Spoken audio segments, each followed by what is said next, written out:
Prodi 3 Sistem Informasi. Kali ini saya akan menjelaskan tentang tanggung jawab personil. Tanggung jawab ini memiliki kaitan yang erat dengan job desk yang wajib diberikan kepada setiap karyawan pada saat seorang karyawan baru akan memulai bekerja. Tanggung jawab yang secara jelas disusun atau didefinisikan merupakan syarat utama untuk keamanan sistem informasi yang efektif.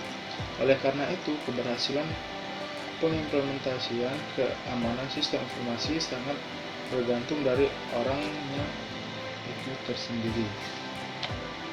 Tanggung jawab secara umum yang berkaitan dengan pemakaian dan keamanan sistem informasi dapat dibedakan atas kategori berikut. 1. Tanggung jawab karyawan. 2. Tanggung jawab manajer. Yang dimaksud karyawan adalah semua orang yang bekerja dalam perusahaan termasuk karyawan kontrak, karyawan sementara, dan karyawan magang. Ada pula tanggung jawab karyawan sebagai berikut. 1. Mengetahui secara sadar untuk bertindak sesuai dengan peraturan keamanan yang berlaku. 2. Melaporkan kepada atasan apabila mengetahui atau melihat kegagalan dalam hal keamanan. 2. Manajer. Yang dimaksud manajer adalah seorang yang secara fungsional membawahi dan bertanggung jawab atas karyawan yang bekerja di perusahaan. Ada pula tanggung jawab manajer sebagai berikut. 1. Memastikan agar semua karyawan bawahannya mengetahui tanggung jawab mereka dan peraturan keamanan sistem informasi yang berlaku. 2.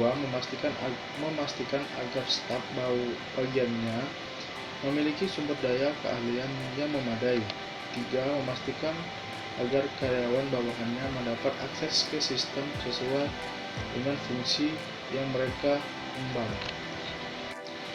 Tanggung jawab secara spesifik yang berkaitan dengan keamanan sistem informasi. 1. Pemilik sistem. Pemilik sistem adalah mereka yang bertanggung jawab atas kebenaran desain fungsional dari sistem komputer di perusahaan dan yang memiliki wewenang untuk menentukan penggunaannya. Ada pula tanggung jawabnya sebagai berikut. 1. Mengetahui nilai dan risiko dari sistem komputer yang digunakan,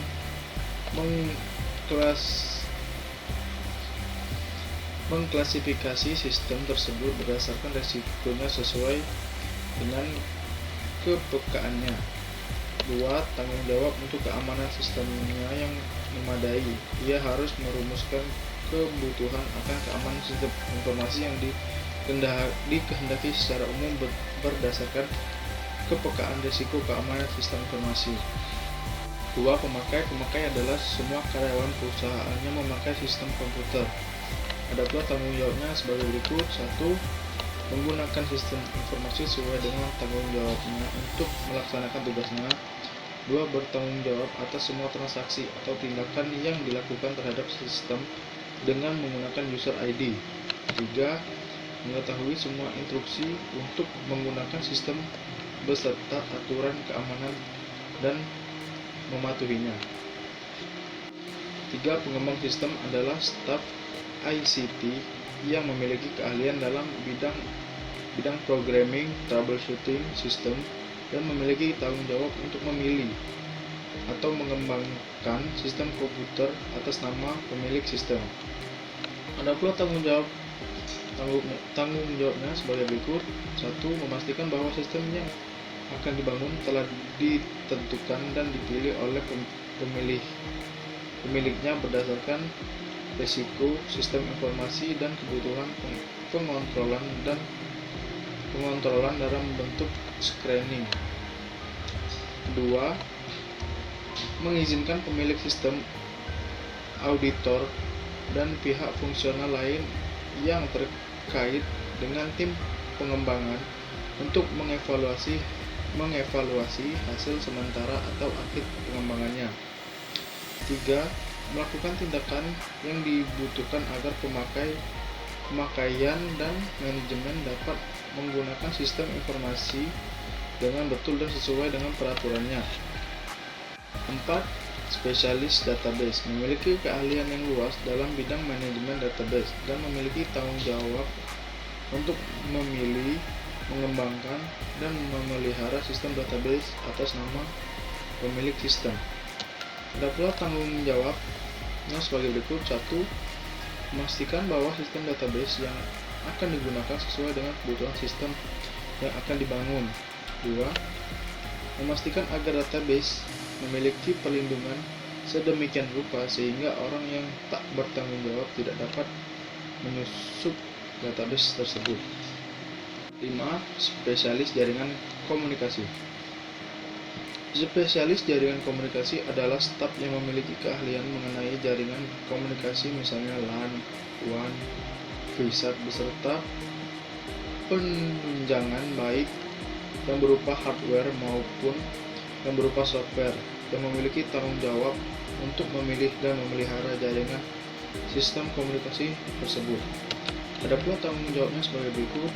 1. Memastikan bahwa jaringan sistem komunikasi yang akan digunakan sesuai kebutuhan sistem yang akan dibangun dan telah dikonsultasikan dengan dan dikonfirmasikan oleh pemimpin dan pengembangan. 2. Memastikan agar jaringan komunikasi memiliki perlindungan yang memadai sehingga tidak dapat disusupi oleh pihak lain. Spesialis PABX. Spesialis PABX adalah staf yang memiliki keahlian mengenai sistem telepon dan memiliki tanggung jawab untuk memilih PABX sesuai dengan kebutuhan perusahaan. Ada pula tanggung jawabnya sebagai berikut. 1. Memastikan bahwa PABX yang akan digunakan sesuai dengan kebutuhan organisasi dan telah dikonsultasikan dengan manajemen. 2. Memastikan agar sistem PABX selalu tersedia. 3. Memastikan agar karyawan dapat menggunakan sistem telepon sesuai kewenangannya yang telah ditetapkan oleh manajer bagian terkait. Organisasi data processing. Ada pula tanggung jawabnya sebagai berikut. 1. Menjaga dan melaksanakan pemrosesan sistem sesuai dengan syarat yang diberikan oleh pemilik sistem untuk penggunaan, pemonitoran, dan keamanan. 2. Memindahkan sistem ke production environment setelah disetujui oleh pemilik sistem. 3. Memastikan agar wewenang yang diberikan kepada pemakai dapat dimonitor dengan baik. 8. Auditor. Auditor adalah staf yang memiliki keahlian untuk menilai dan memberikan rekomendasi secara objektif mengenai kontrol keamanan dan pengoperasian sistem.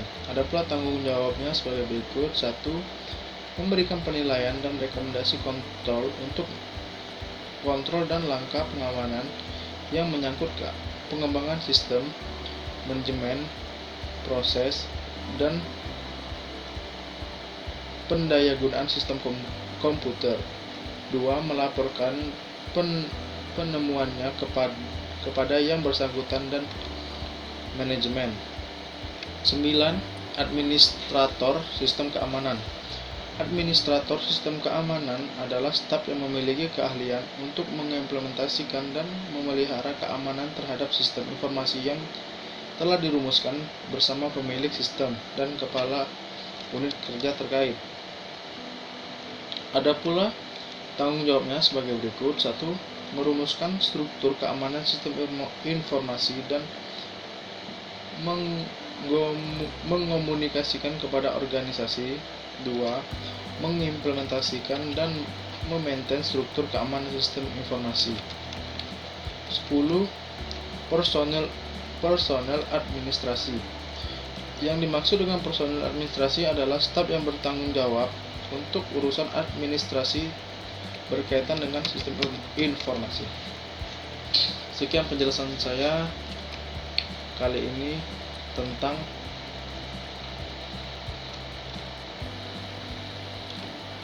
tanggung jawab personil. Apabila ada kekurangan, saya mohon maaf. Pada Allah saya mohon ampun. Wabillahi taufiq wal hidayah. Wassalamualaikum warahmatullahi wabarakatuh.